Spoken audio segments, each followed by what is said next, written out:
Welcome back to Hardball. As always, the Duke and Duchess of Cambridge are drawing a lot of attention and curiosity on their first full day of their brief but busy U.S. tour this week. It's a testament to the special relationship between the U.S. and Britain. And that relationship, of course, was forged 3/4 of a century ago during the dark days of World War II, thanks in large part to the leadership of Prime Minister Winston Churchill, who helped bring the U.S. into the Allied war effort to finally turn the tide of World War II. Years later, President John F. Kennedy would recognize Churchill's contribution to history by making him an honorary citizen of the United States. This is the first time that the United States Congress has solemnly resolved that the President of the United States shall proclaim an honorary citizenship for the citizen of another country. Now, therefore, I, John F. Kennedy, President of the United States of America, under the authority contained in an act of the 88th Congress, do hereby declare Sir Winston Churchill an honorary citizen of the United States of America. Well done. Joining right now is the author of When Lions Roar, a book about those two political families from opposite sides of the Atlantic, the Churchills and the Kennedys. Thomas Maier joins us right now. Maier joins us right now. Sir, it's quite an undertaking. You put it all together. I read the whole book. It's a big one. It's a big book. And tell me about what I'm really focused on is the two most famous figures here, the principals, Winston Churchill and John F. Kennedy. Describe, well, do what you did in your book quite well, which is talk about how the older man, the Brit, influenced the younger American. Well, sure. Everybody knows that Joe Kennedy had an immense impact on his son, JFK.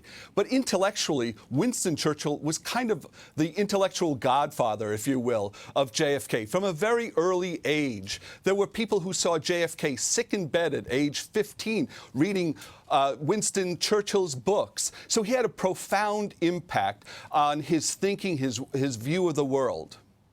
You know, my father, who was a Republican and a real Nixon guy back in '60, would say, and it really struck me and stayed with me, he said, you know, when you listen to Kennedy, there's a touch of Churchill there. Oh, absolutely. He invoked Winston Churchill's name quite a bit in the 1960 campaign. And also when we think of the inaugural address, it is replete with Churchillian imagery. It's the idea that of human freedom, of dignity, that we should stand for freedom in the world. And in many ways, he took on that burden from Churchill, and it was JFK who carried it through his administration.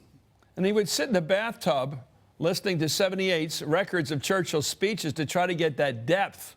That's the part I like, because he was trying to get his voice down, you know, that wonderful baritone. Oh, he definitely Tell me does. about, but you know the interesting thing, I'm not a big believer in royal blood. I guess I'm a typical American that way. I don't believe necessarily kids are as great as their parents. I mean, FDR's kids weren't much. You point that out in your book. They weren't the greatest pack of kids, the greatest litter. Churchill's kids were a mixed bag. I mean, Randolph was a hell of a good writer. You know, he drank too much. He was a journalist. What do you make of that a family? I mean, do you buy the British argument that blood tells you where the family's headed, who's going to be the heroes of the future? I think in this story, and it's a complicated story as I tell in the book, but Winston Churchill, when I begin the book, it looks like he's never going to become prime minister. And then along came this fellow, Adolf Hitler, in World War II, and he became prime minister in a way that he didn't think would happen.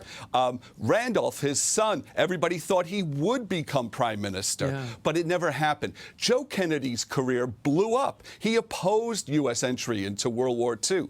And so as a result of that, he was able to pour his money, considerable fortune, but all of his energies into his sons. It's something that is really interesting, and I do a lot of the compare and contrast between these two families in my book.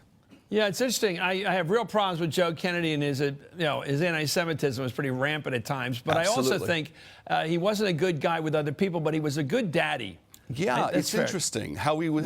Churchill wasn't such a great. Churchill wasn't a great one, it seemed. For some, is that your view? He wasn't a great father. Yeah, he was a man for the public, and there was a lot of demands on his time. But I think in terms of getting off the stage and allowing his son to realize his possible potential, that never really happened. You're great to come on the show. So much so. Thank you so much. When Lions Roar. You got to get this book. It's got a lot in it. Thank you so much, Thomas Maier. Up next, who's the biggest Republican threat to Hillary Clinton in 2016? That's a hot question. Is it Jeb Bush or Chris Christie with their establishment credentials? I guess Christie's got a few problems coming along. Anyway, and someone more wild. How about Rand Paul or Ted Cruz? I don't think it'll ever be Cruz, but you never know on the right. That's coming up with the roundtable, and you're watching it. Hardball, the place for politics.